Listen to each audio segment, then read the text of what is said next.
Era una tarde de enero de comienzos de los años 70. Christine Nilsson cantaba Fausto en el Teatro de la Academia de Música de Nueva York.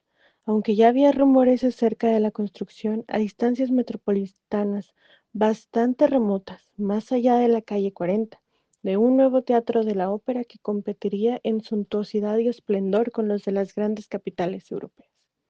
Al público elegante aún le bastaba con llenar todos los inviernos los raídos palcos color rojo y dorado de la vieja y acogedora academia. Los más tradicionales le tenían cariño precisamente por ser pequeña e incómoda, lo que alejaba a los nuevos ricos, a quienes Nueva York empezaba a temer, aunque al mismo tiempo le simpatizaban. Por su parte, los sentimientos se aferraban a la academia por sus reminiscencias históricas, y a su vez, los melómanos la adoraban por su excelente acústica, una cualidad tan problemática en las salas construidas para escuchar música. Madame Nilsson debutaba allí ese invierno, y lo que la prensa acostumbraba a llamar un público excepcionalmente conocedor, había acudido a escucharla, atravesando las calles resbaladizas y llenas de nieve en berlinas particulares, espaciosos landós familiares o en el humilde pero práctico coupé Brown. Ir a la ópera en ese último vehículo era casi tan decoroso como hacerlo en carruaje propio, y retirarse de igual manera tenía la inmensa ventaja de permitir, con una alusión jocosa a los principios democráticos, trepar en el primer transporte Brown de la fila, en vez de esperar hasta que apareciera la nariz congelada por el frío y congestionada por el alcohol del cochero particular, reluciendo bajo el pórtico del teatro. Una de las mejores intuiciones del cochero de alquiler fue descubrir que los norteamericanos desean alejarse de sus diversiones aún con mayor prontitud que llegar a ellas. Cuando Newland Archer abrió la puerta del palco del club, recién subía la cortina en la escena del jardín. No había ningún motivo para que el joven llegara tarde, pues cenó a las 7, solo con su madre y su hermana, y después se quedó un rato fumando un cigarro en la biblioteca gótica con estanterías barnizadas en nogal negro y sillas coronadas de florones, que era la única habitación de la casa donde Mr. Archer permitía que se fumara.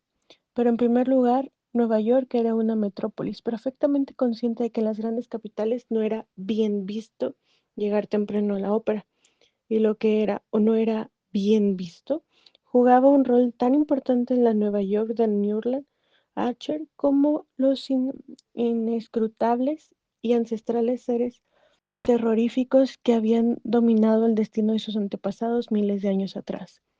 La segunda razón de su atraso fue de carácter personal. Se le pasó el tiempo fumando su cigarro porque en el fondo era un gozador, y pensar en un placer futuro le daba una satisfacción más sutil que su realización, en especial cuando se trataba de placer delicado, como le eran la mayoría de sus placeres. En esa oportunidad el momento que anhelaba era tan excepcional y exquisita calidad que incluso si hubiera cronometrado su llegada con el director de escena, no podría haber entrado en el teatro en un momento más culminante que cuando la prima donna comenzaba a cantar "Me quiere, no me quiere, me quiere", dejando caer los pétalos de una margarita entre notas tan diáfanas como el rocío. Ella decía, por supuesto, "Mamá", y "no me quiere", ya que una ley inalterable e incuestionable del mundo de la música ordenaba que el texto alemán de las óperas francesas, cantadas por artistas suecas, debían traducirse al italiano para mejor comprensión del público angloparlante. Esto le parecía muy natural a Newland Archer, igual que todas las demás convenciones que moldeaban su vida, como tener que usar 2 escobillas con mango de plata y su monograma esmaltado en azul para hacer la raya de su cabello, y la de jamás aparecer en sociedad sin una flor en el ojal, de preferencia una gardenia. Mamma non mamma, cantaba la primadona, y mamma, con un estallido final de amor triunfante en tanto apretaba en sus labios la deshojada margarita y levantaba sus ojos hacia el sofisticado semblante del pequeño y moreno Fausto Coppola, que trataba en vano, enfunado en su estrecha casaca de terciopelo púrpura y con su sombrero emplumado, de parecer tan puro y verdadero como su ingenua víctima. Newland Archer, apoyado contra la pared del fondo de su palco, quitó sus ojos del escenario y examinó el otro lado del teatro. Justo frente a él estaba el palco de la anciana Mr. Manson Mingot, cuya monstruosa obesidad la imposibilitaba desde hacía tiempo de asistir a la ópera, pero que en las noches de gala estaba siempre representada por los miembros más jóvenes de la familia. En esa ocasión el palco estaba ocupado en primer lugar por su nuera, Mr. Slovett Minot, y su hija, Mr. Whelan. Detrás, y un tanto retirada de aquellas matronas vestidas de brocado, se sentaba una joven con traje blanco que miraba extasiada a los amantes del escenario, cuando el mamá de Madame Nilsson hizo vibrar el teatro silencioso. En los palcos siempre se dejaba de hablar durante el aria de la Margarita. Un cálido color rosa tiñó las mejillas de la joven, que se ruborizó hasta las raíces de sus rubias trenzas. El rubor se extendió por la juvenil curva de su pecho hasta donde se juntaba con su sencillo escote de tul adornado con una sola gardenia. Bajó los ojos hacia el inmenso ramo de lirios silvestres que tenía en su regazo, y Newland Archer vio que las yemas de sus dedos, cubiertos por blancos guantes, tocaban suavemente las flores. Sintiendo su vanidad satisfecha, Archer suspiró y volvió los ojos al escenario. No se había ahorrado gastos en la escenografía, que fue calificada de bellísima aún por quienes compartieron con Archer su familiaridad con la ópera de París y de Viena. El primer plano, hasta las candilejas, estaba cubierto con una tela verde esmeralda, a media distancia, algunos montículos simétricos y un verde musgo de lana cercado por argollas de croquet hacía de base para arbustos que parecían naranjos y estaban salpicados de enormes rosas rosadas y rojas.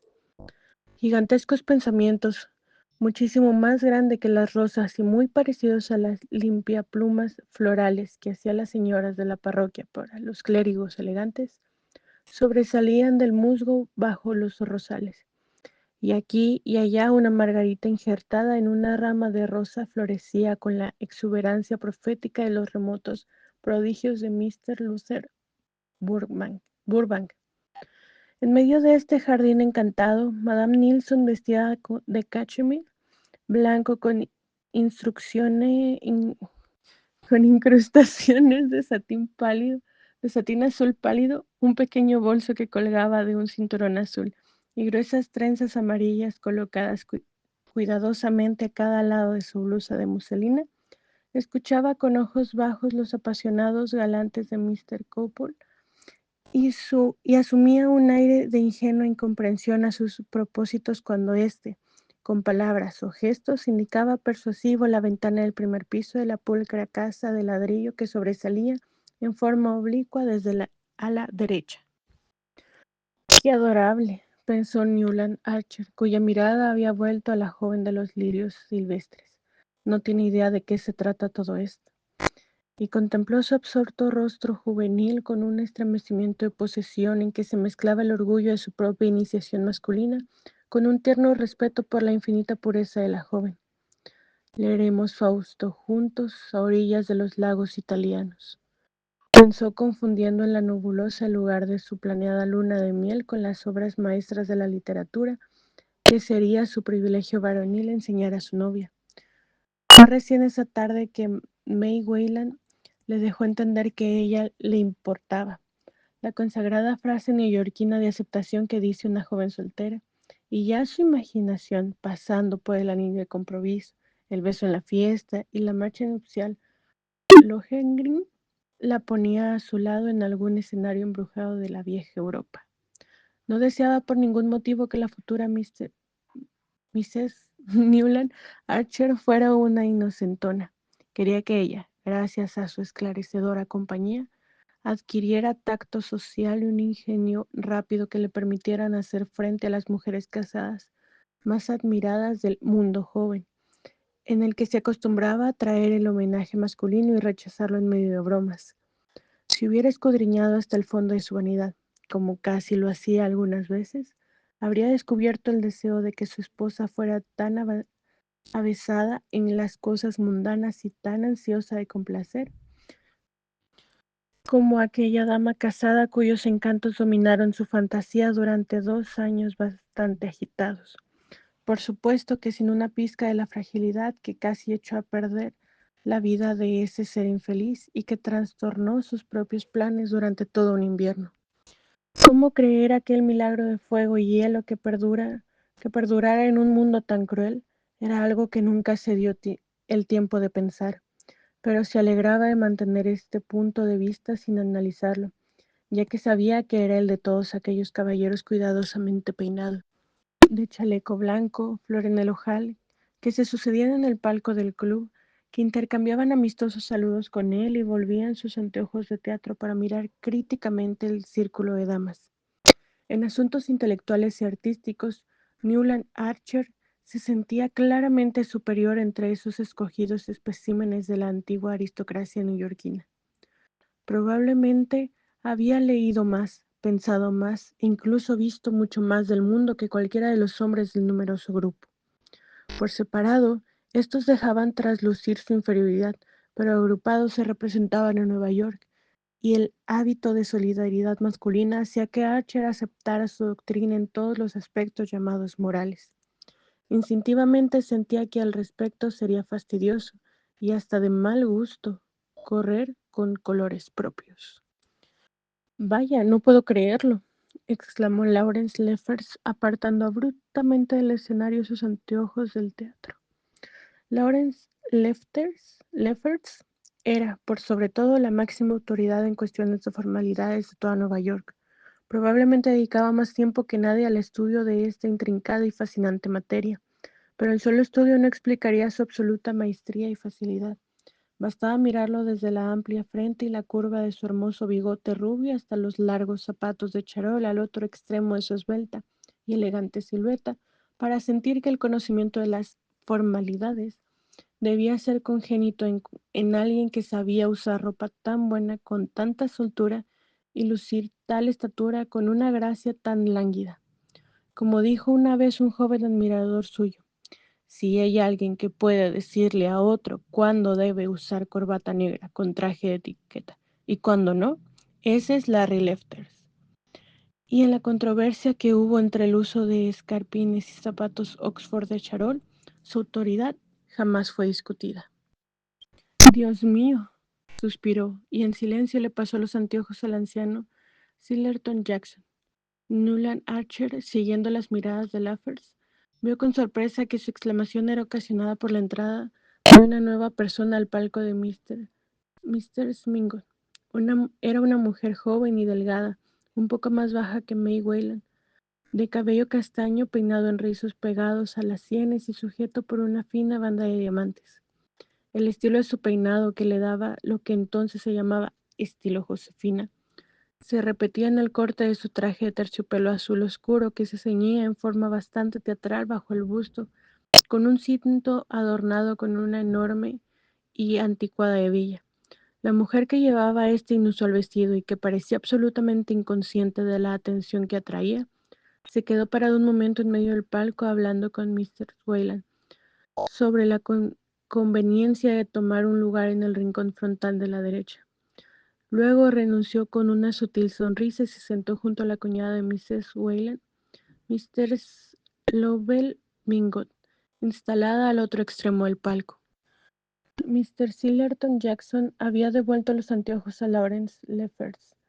Todos los miembros del grupo se volvieron instintivamente a él, esperando escuchar lo que el anciano diría, pues Mr. Jackson era toda una autoridad en familias, así como Lawrence Lefferts lo era en formalidades. Conocía todas las ramificaciones de los parentescos neoyorquinos y no solo podía esclarecer cuestiones tan complicadas como los lazos entre los Mingo por los Thornley con los Dallas de Carolina del Sur y la relación de la rama mayor de los Thornley de Filadelfia con los Chivers de Albany, que jamás deben confundirse con los Manson Chivers de University Place, sino que también podía enumerar las características principales de cada familia, como, por ejemplo, la fabulosa mezquinidad de los descendientes más jóvenes de los Leffers, los de Long Island, o la fatal tendencia de los Rushworth a los matrimonios disparatados, o la locura recurrente que sufrían cada 2 generaciones los Chivers de Albany, con los cuales sus primos de Nueva York siempre rehusaron casarse, con la desastrosa excepción de la pobre Medora Manson, quien, como todos saben, bueno, pero su madre era una Rusgore. Además de esta selva de árboles genealógicos, Mr. Sillerton Jackson mantenía entre sus estrechas y cóncavas sienes y bajo la suave pelusa de sus canas un registro de la mayoría de los escándalos y misterios que ardieron bajo la superficie inalterable de la sociedad neoyorquina durante los últimos 50 años. Realmente, su información era tan amplia y su memoria tan perfectamente retentiva que pasaba por ser el único hombre que podía decir quién era realmente Julius Buford, el banquero, y qué fue el distinguido Bud Spicer, padre de la anciana Mrs. Manson Mingo, que desapareció misteriosamente con una gruesa cantidad de dinero en fideicomiso apenas un año después de su matrimonio, el mismo día que una hermosa bailarina española que había deleitado a inmensas multitudes en el viejo teatro de la ópera en Battery se embarcaba rumbo a Cuba. Pero tales misterios, así como muchos otros, permanecían guardados bajo llave en el pecho de Mr. Jackson, pues no solo su alto sentido del honor le prohibía repetir cosas tan privadas, sino que estaba perfectamente consciente de que la reputación de su discreción le daba mayores oportunidades de enterarse de lo que quería saber. Por eso el grupo del palco esperaba con visible suspenso mientras Mr. Sillerton Jackson devolvía los anteojos de teatro a Lawrence Leffers. Por un segundo, escrutó el atento grupo con sus diáfanos ojos azules casi tapados por los párpados venosos. Luego, retorciendo cuidadosamente su bigote, dijo simplemente: «Jamás pensé que los Mingots se atrevieran a pretender hacernos tragar el anzuelo».